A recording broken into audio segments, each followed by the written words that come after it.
ഇനി ഇന്ദ്രിയങ്ങളെ അടക്കണം. അതിനുള്ള വഴി പറയുകയാണ്. കണ്ണ്, മൂക്ക്, നാക്ക്, ചെവി, ത്വക്ക്. ഒരു സാധകൻ ആകെ ഈ കുറച്ച് അധ്യായം പഠിക്കുക വേണ്ടു, 24 ഗുരുക്കന്മാരുടെ കഥ കേൾക്കുക വേണ്ടു, എന്നാൽ തന്നെ പൂർണ്ണമായി. 5 ഇന്ദ്രിയങ്ങളെ എങ്ങനെ അടക്കും? ഒന്ന് പ്രധാനം കണ്ണാണല്ലോ, കണ്ണിനെ അടക്കണം. അതെന്നെ ആര് പഠിപ്പിച്ചു? കാഴ്ച കണ്ട് ഭ്രമിച്ചാൽ അപകടമാണ് ഉണ്ടാവാൻ തന്നെ പതംഗം പഠിപ്പിച്ചു. മഴപ്പാറ്റയ്ക്ക് ആയുസ് കുറച്ചേ ഉള്ളൂ, അധിക കാലമൊന്നും ജീവിക്കില്ല. ഉണ്ടായി കുറച്ച് കഴിഞ്ഞാൽ ചാവും. അതിൻ്റെ മുന്നേ തന്നെ ചാവാൻ ഒരുങ്ങും. അതാണ്. തീയൊക്കെ കണ്ടാൽ ഓടുകയായി പറന്നങ്ങോട്ട് പോവും. വിളക്കൊക്കെ കത്തി നിൽക്കുമ്പം അത് പറന്ന് പോയിട്ട് വെന്തരിയാണ്. ആ പ്രകാശം കാണുമ്പോൾ അത് വിചാരിക്കുന്നത് എന്തോ കേമായിട്ടുള്ള വസ്തുവാണ്, ഒരു ഭ്രമം. ഇതാണ്. അതുപോലെ നമ്മളും കണ്ട് ഭ്രമിച്ച് ഇങ്ങനെ മൊബൈൽ ഓഫാക്കാനല്ല, ഇങ്ങനെ ആ കണ്ണൊക്കെ കാണണം. ഉരുണ്ട് ഇതൊന്നും വേറൊന്നുമില്ല. ഉറക്കത്തിലും ഇത് കയ്യിൽ എപ്പോഴും കാണാണ്ടിരിക്കാൻ വയ്യ. ഊണ് കഴിക്കുമ്പോഴും അത് മുന്നിൽ എപ്പോഴും അത് ഒഴിവാക്കാൻ വയ്യ. അതൊന്നും കണ്ണെടുക്കാൻ പറ്റില്ല. മൊബൈൽ തന്നെ നോക്കിയിരിക്കുകയാണ്. വീട്ടിൽ ഭാര്യയും ഭർത്താവും മൊബൈൽ നോക്കിയിരിക്കുകയാണ്, കുട്ടിയും മൊബൈൽ നോക്കിയിരിക്കണം, കിടന്നുറങ്ങുമ്പോൾ മൊബൈൽ നോക്കുകയാണ്. ഇനി എന്തേ പറയണം വെച്ചാൽ മൊബൈലിൽ പറയണം. ഭാര്യ ഭർത്താവിനോട് പറയാം, ഒന്ന് വിട്ടിരിക്കും, എനിക്ക് ചൂടെടുക്കണോ മൊബൈൽ വാട്സപ്പിൽ. നേരെ പറഞ്ഞ ആൾ കേൾക്കില്ല, അയാൾ മൊബൈലാണ്. എന്ത് ചെയ്യും? ഇങ്ങനെ ഇരിക്കുകയാണ്. ഇങ്ങനെ ദൃശ്യങ്ങൾ കണ്ട് ഭ്രമിച്ചാൽ ബുദ്ധിമുട്ടാണ്. എനർജി ഇങ്ങനെ പോവുക. ഇത് കുറച്ച് കഴിയുമ്പോഴാണ് ഈ ക്ഷീണം മനസ്സിലാവുക, വിഷമം മനസ്സിലാവുക. ഒന്നിനും പറ്റാണ്ടാവും. അതുകൊണ്ട് ശ്രദ്ധിക്കണം. കാഴ്ചകൾ കണ്ട് ഭ്രമിക്കരുതേ. നമ്മളെ മനസ്സിനെ അളക്കുന്ന കാഴ്ചകളൊക്കെ ലോകത്ത് പല ദിക്കിലും ഉണ്ടാവും. അതൊക്കെ കണ്ട് അധികം പ്രശ്നം എന്താണ്? പരസ്യം കണ്ട് പോവുകയാണ്. ഇടയ്ക്കിടയ്ക്ക് കുറേ പ്രാവശ്യം ഇങ്ങനെ കേട്ടാൽ നമ്മളെ യുക്തി പോവും. അതാണ്. ഒന്നെന്നെ അങ്ങനെ ഇല്ലാത്തത് കുറേ പറഞ്ഞാൽ ഉള്ളതാവും. നോക്കി നോക്കുക, പോയി അങ്ങനെ പറ്റി പോവുകയാണ്. ഇടയ്ക്കിടയ്ക്ക് അങ്ങനെ കണ്ട് പിന്നെ അതിന് പുറപ്പെടുകയാണ്. അതുകൊണ്ട് ശ്രദ്ധിക്കണം. ഈ പാറ്റയെ പോലെ ആവരുതേ. കണ്ണിനെ ജയിക്കണം. പിന്നെ മൂക്കിനെ ജയിക്കണം. വണ്ടിനെ പോലെ ആവരുത്. വണ്ട് ഗന്ധം നോക്കിയിട്ട് അങ്ങനെ ഇരിക്കും. അവസാനം താമര സന്ധ്യയാകുമ്പോൾ പോകുമ്പോഴല്ലോ ഉള്ളിപ്പെട്ടിട്ട് ശ്വാസം മുട്ടിയാൽ ചാവും. വണ്ട് ചാവുകയാണ്. ഇതുപോലെ ഗന്ധത്തിന് പ്രാധാന്യം കൊടുക്കരുത്. ഗന്ധം എന്ന് പറഞ്ഞാൽ വിഷയഗന്ധം ആണ്, വിഷയവാസന. അതാണ് ഗന്ധം. എല്ലാ വസ്തുക്കൾക്കും ഇവിടെ ഒരു ഗന്ധം ഉണ്ടെന്നാണ് പറയുക. എന്തിനും എന്തുണ്ട്? നമുക്ക് ചിലതേ മനസ്സിലാവുള്ളൂ. പക്ഷെ അങ്ങനെയല്ല, എല്ലാ വിഷയങ്ങൾക്കും എന്തുണ്ട്? ഒരു വാസന ഉണ്ട്. അതാണ് നമ്മളതിലേക്ക് അടുപ്പിക്കുന്നത്. അപ്പം അതുകൊണ്ട് ശ്രദ്ധിക്കണം. വാസനയെ ജയിക്കണം. ഉള്ളിൽ ഒരു ത്വര ഉണ്ടെങ്കിൽ കരുതുക, ശ്രദ്ധിക്കുക. നമ്മളെ തന്നെ വിലയിരുത്തി മാറി എന്ന് കണ്ട് അത് കുറയ്ക്കാൻ നോക്കുക. ഇല്ലെങ്കിൽ ബുദ്ധിമുട്ടാണ്. അതുകൊണ്ട് ശ്രദ്ധിക്കണം. അനുകൂലമായ സാഹചര്യം ഉണ്ടാകുമ്പോൾ ഈ വിഷയവാസന എന്ത് ചെയ്യും? അതിനോട് അങ്ങോട്ട് ഒട്ടും. അതുകൊണ്ട് കരുതിയിരിക്കുക. നമ്മളെ തന്നെ നിയന്ത്രിക്കുക. എൻ്റെ കുഴപ്പങ്ങൾ ഞാൻ മനസ്സിലാക്കിയിട്ട് ഒതുങ്ങി നിൽക്കുക.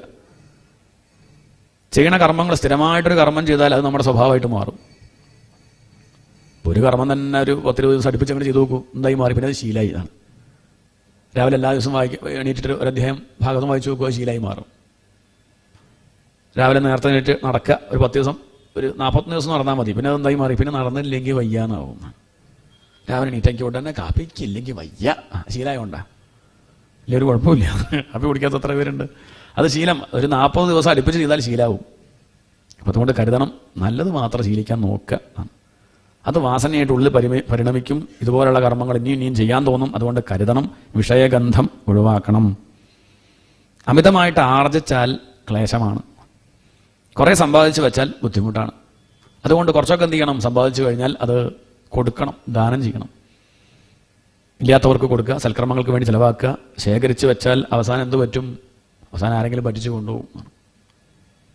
കൊണ്ടുപോയി ഓൾഡ് ഏജ് ഹോമിലാക്കുകയും ചെയ്യും. അതുകൊണ്ട് കരുതണം, ശ്രദ്ധിക്കണം. അതാര് പഠിപ്പിച്ചു? തേനീച്ച പഠിപ്പിച്ചു.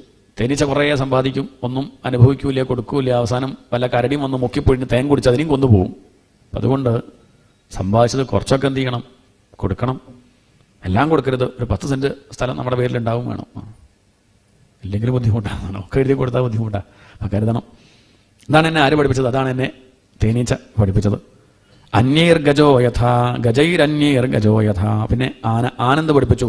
സ്പർശസുഖത്തിൻ്റെ പിന്നാലെ പോകരുത്. ത്വക്കിന് ജയിക്കണം. അപ്പം കണ്ണ് കഴിഞ്ഞു, മൂക്ക് കഴിഞ്ഞു, ഇനി ത്വക്ക്. ആനയാണ് കരയിലെ ഏറ്റവും വലിയ ജീവി. വലിയ ജീവിയാണ്. പക്ഷെ പറഞ്ഞിട്ട് കാര്യമില്ല, അതിൻ്റെ ഗതി മഹാകഷ്ടമാണ്. വലിയ ജന്തുവാണെങ്കിലും കാട്ടിൽ തന്നെ സ്വതന്ത്രമായിട്ട് നടക്കാം. പക്ഷെ നാട്ടിലെത്തി കഴിഞ്ഞാൽ ഒന്നിനും കൊള്ളാണ്ടിയാവുകയാണ്.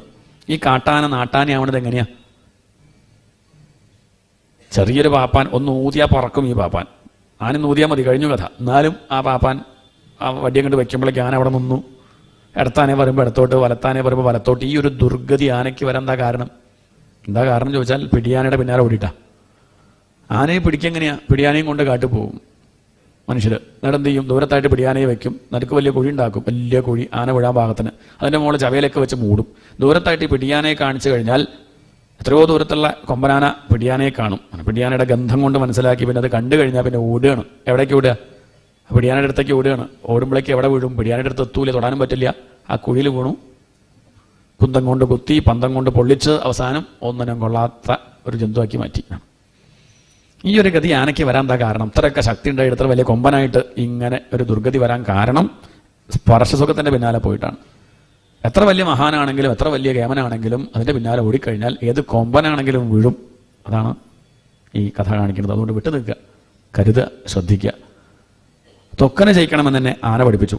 ഗ്രാമ്യഗീതം നഷണുയാത്, ചെവിയെ ജയിക്കണം. ആര് പഠിപ്പിച്ചു? അതെന്നെ മാൻ പഠിപ്പിച്ചു. മാൻ ശബ്ദം ശ്രദ്ധിക്കണ ജന്തുവാ. അത് കുഴൽ വിളി കേട്ടാൽ ചെവി കുറിപ്പിച്ച് അങ്ങനെ കേൾക്കും. അത് കേൾക്കണ സമയത്ത് എന്ത് പറ്റും? രണ്ട് വേടന്മാർ ചെല്ലും, ഒരു വേടൻ കുഴൽ വിളിക്കും, മറ്റേ വേടൻ കുന്തുമായിട്ട് വരും. ഇത് കുഴവിളി ശ്രദ്ധിച്ച് അങ്ങനെ ചെവി കുറിപ്പിച്ച് നിൽക്കുന്ന സമയത്ത് കണ്ണ് തുറന്നിട്ടാണെങ്കിൽ പോലും കൺമുന്നിൽ ഒരാൾ വന്നാൽ അറിയില്ല. കാരണം ശബ്ദം മുഴുവൻ ശബ്ദത്തിലാണ്. ആ ശബ്ദം കേട്ട് ഭ്രമിച്ചിരിക്കുമ്പോൾ മുന്നിലൂടെ വന്ന് കുന്തം കൊണ്ട് കുത്തി ഈ മാനിനെ കൊല്ലുകയാണ്. ഈ ഒരു ദുർഗതി ഈ മാനിന് വരാൻ കാരണം ഗ്രാമ്യഗീതം ശ്രദ്ധിച്ചിട്ടാണ്. മനസ്സിനെ അളക്കണ ശബ്ദങ്ങളുണ്ടാവും, അതിൻ്റെ പിന്നാലെ പോയി കഴിഞ്ഞാൽ ഇതുപോലെ നശിക്കും, സ്വയം നശിക്കും. ശ്രദ്ധിക്കണം. ശബ്ദങ്ങൾ കേൾക്കുമ്പോൾ ഇത് തന്നെ ഉയർത്തുന്നതാണോ താഴ്ത്തുന്നതാണോ, തൽക്കാലം എനിക്കൊരു സുഖം ഉണ്ടാക്കുന്നതാണോ, ഭാവിയിൽ സ്വസ്ഥമായിട്ടിരിക്കാൻ പറ്റിയതാണോ ഒക്കെ ആലോചിക്കണം. സപ്താഹമൊക്കെ കേൾക്കുമ്പോൾ ഇപ്പം വലിയൊരു സുഖമൊന്നുമില്ലെങ്കിലും ഭാവിയിൽ നമുക്കൊരു കൃതാർത്ഥത ഉണ്ടാവും. മറ്റ് പല ശബ്ദങ്ങളും തൽക്കാലൊക്കെ ഒരു സുഖം ഉണ്ടെങ്കിലും ഭാവിയിൽ വലിയ ബുദ്ധിമുട്ട് ഉണ്ടാക്കും. എത്ര പേര് ഗ്രാമ്യഗീതത്തിൻ്റെ പിന്നാലെ പോകുന്നുണ്ട് എന്നാണ്. പലതും കേട്ട് പലതും പറഞ്ഞ് വഞ്ചിച്ച് പറ്റിച്ച് കേൾക്കുമ്പോൾ ഒക്കെ രസം തോന്നും. അവർക്ക് ഉള്ളതാ കരുതി അതിൻ്റെ പിന്നാലെ പോയി എത്ര പേര് പലതരത്തിൽ. അതുകൊണ്ട് ശ്രദ്ധിക്കണം. മനസ്സിനെ ഇളക്കുന്ന ശബ്ദങ്ങളൊക്കെ ദൂരത്തും പല ദിക്കിലും ഉണ്ടാവും. കരുതിരിക്കുക, വിവേകം ഉള്ളവരാവണം. മിസ്ഡ് കോള്, മെസ്സേജ് എത്ര പേര് നശിക്കുന്നു. ഗ്രാമ്യഗീതം നഷണുയാത്, അതുകൊണ്ട് കരുതണം. മാനിനെ പോലെ ആവരുതേ എന്ന് തന്നെ ആര് പഠിപ്പിച്ചു? ചെവിയെ ജയിക്കണം എന്നാണ്. അതെന്നെ മാൻ പഠിപ്പിച്ചു. ജിതം സർവം ജിതേ രസേ. അടുത്തത് നാവ് കഴിഞ്ഞു. നാവെന്ത് പഠിപ്പിച്ചു? നാവിനെ ജയിക്കണം എന്ന് ആര് പഠിപ്പിച്ചു? അതെന്നെ മത്സ്യം പഠിപ്പിച്ചു. രുചിയുടെ പിന്നാലെ പോണ്ട. നാവ് രണ്ട് കർമ്മം ചെയ്യുന്നുണ്ട് ഒരേ സമയത്ത്. അത് കർമ്മേന്ദ്രിയമാണ്, ജ്ഞാനേന്ദ്രിയമാണ്. ബാക്കിയുള്ളതൊന്നും അങ്ങനെയല്ല. കണ്ണ് കാണുക മാത്രമേ ഉള്ളൂ, ചെവി കേൾക്കുക മാത്രമേ ഉള്ളൂ, മൂക്ക് വാസനിക്കുക മാത്രമേ ഉള്ളൂ. ചെവി കേൾക്കുക മാത്രമേ ഉള്ളൂ, പക്ഷെ നാവോ മിണ്ടും എന്ന് മാത്രമല്ല വർത്തമാനം പറയും. രണ്ട് പണി ചെയ്യുന്നുണ്ട്. അതുകൊണ്ട് രണ്ടും ഒഴിവാക്കുക. എന്തൊഴിവാക്കുക? ആഴ്ചയിൽ ഒരു ദിവസം ഒന്നും കഴിക്കാണ്ടിരിക്കുക, ഒരു ദിവസം ഒന്നും മിണ്ടാണ്ടിരിക്കുക. എത്ര നന്ന്. പക്ഷെ പറ്റുമോ? നമുക്ക് ബുദ്ധിമുട്ടല്ലേ? അത്രയും വേണ്ടോ? ഒന്നും മിണ്ടാണ്ടിരിക്കുക, ഒന്നും കഴിക്കാണ്ടിരിക്കുക. ഒരു ദിവസം ഒന്നും കഴിക്കാണ്ടിരിക്കുക, ഒരു ദിവസം ഒന്നും മിണ്ടാണ്ടിരിക്കുക മതി. രുചിയുടെ പിന്നാലെ പോകുമ്പോഴാണ് നമുക്ക് ആർത്തി വർദ്ധിക്കുക. മനസ്സ് ഇളകിക്കൊണ്ടിരിക്കും. രുചിയുടെ പിന്നാലെ പോവാണ്ടിരുന്ന മനസ്സും അടങ്ങും. രുചി നോക്കിയിട്ടാണ് നമ്മളൊക്കെ വന്ന് കഴിയണത് തന്നെ.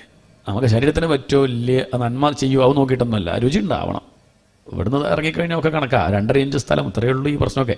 അതിന് വേണ്ടിയിട്ടുള്ള പരാക്രമം, എത്ര വില കൊടുത്ത് എന്തൊക്കെ സാധനങ്ങൾ നമ്മൾ എന്തൊക്കെ പരീക്ഷിച്ച് നോക്കണോ, സ്വാദ് നോക്കി ചെയ്യാണ്. മത്സ്യം അങ്ങനെയാണ്, വിശപ്പിനല്ല കഴിക്കുക. അത് വയറ് നിറഞ്ഞിരിക്കുന്ന സമയത്താണെങ്കിലും ആരെങ്കിലും ചൂണ്ടല്ലൊരു പുഴുവിനും കെട്ടി തൂക്കി താഴത്തേക്ക് ഇട്ടാൽ ആര് പോയി കൊത്തും? വയറ് നിറഞ്ഞിരിക്കുക. എന്നാലും പോയി നോക്കട്ടെ എന്ന് പറഞ്ഞു പോയി കൊത്തും, തൊണ്ട കയറി ചാവും. ഇതുപോലെ നമ്മളും തൃപ്തരായിട്ടിരിക്കുകയാണ്, കുഴപ്പമൊന്നുമില്ല, എന്നാലും ഒന്ന് നോക്കട്ടെ എന്ന് പറഞ്ഞു പോയി. ഒരാവശ്യമില്ല, ഇപ്പോൾ സുഖമായിട്ടിരിക്കുകയായിരുന്നു, എന്നാൽ ഇത് പോരാ, എന്തെങ്കിലും ഒരു സുഖം എന്ന് പറഞ്ഞു പോയിട്ടാണ് ഈ ബുദ്ധിമുട്ട്. അതുകൊണ്ട് കരുതണം. രുചിയുടെ പിന്നാലെ പോകണ്ട. അത് മാത്രമല്ല മിണ്ടാണ്ടിരിക്കുക, അധികം സംസാരിക്കാണ്ടിരിക്കുക. സംസാരിക്കുമ്പോഴാണ് ഈ എനർജി. എത്ര കഷ്ടപ്പാടുണ്ട്. മിണ്ടൽ എന്ന് പറഞ്ഞാൽ അത്ര എളുപ്പമുള്ള കാര്യമൊന്നുമല്ല, നല്ല അധ്വാനമുള്ള വിഷയമാണ്. നമ്മുടെ ആ ഒരു കഴിവൊക്കെ ചോർന്നങ്ങനെ പോവുകയാണ്. അതുകൊണ്ട് കഴിവതും മിണ്ടാണ്ടിരിക്കുക, അത്യാവശ്യത്തിന് മാത്രം സംസാരിക്കുക. അതാണ് നാവിന് ജയിക്കാനുള്ള വഴി.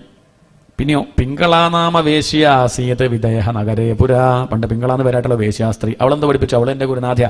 അവൾ പഠിപ്പിച്ചത് ആർത്തി വേണ്ട, ലോഭം ഒഴിവാക്കണം. അവൾക്കെല്ലാം ഉണ്ട്. ശരിക്കും പറയാൻ വെച്ചാൽ കാശുണ്ട്, വലിയ വീടുണ്ട്, നല്ല സൗന്ദര്യമുണ്ട്, ചെറുപ്പമാണ്, പക്ഷെ സമാധാനമില്ല. പിന്നെന്താ കാര്യം? അവൾക്ക് കുറേ വലിയ കാശുണ്ട്, പക്ഷെ അവൾക്കത് പോരാ എന്നുള്ള വിചാരമാണ്.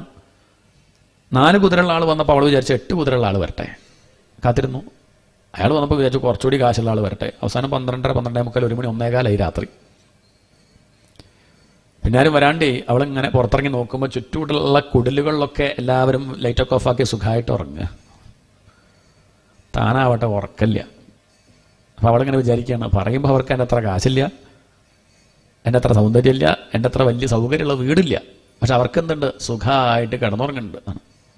ഭാര്യയും ഭർത്താവും കൂടി സുഖമായിട്ട്, ഒരു കുഴപ്പമില്ല. മക്കളും ഭർത്താവ് ഭക്ഷണം വാരി കൊടുക്കേണ്ട ഭാര്യയ്ക്ക്, ഭാര്യ ഇത് ഉരുള അങ്ങോട്ട് വാരി കൊടുക്കണു, കുട്ടികൾക്ക് കൊടുക്കണു, സന്തോഷമായിട്ട് കിടന്നുറങ്ങും ചെയ്യുന്നു. തനിക്ക് ഇത്രയൊക്കെ കാശുണ്ടായിട്ടും തനിക്കെന്തില്ല, സമാധാനമില്ലല്ലോ, ഇത്രയും കാലം ഞാൻ സ്വസ്ഥമായിട്ട് ഉറങ്ങിയിട്ടില്ലല്ലോ.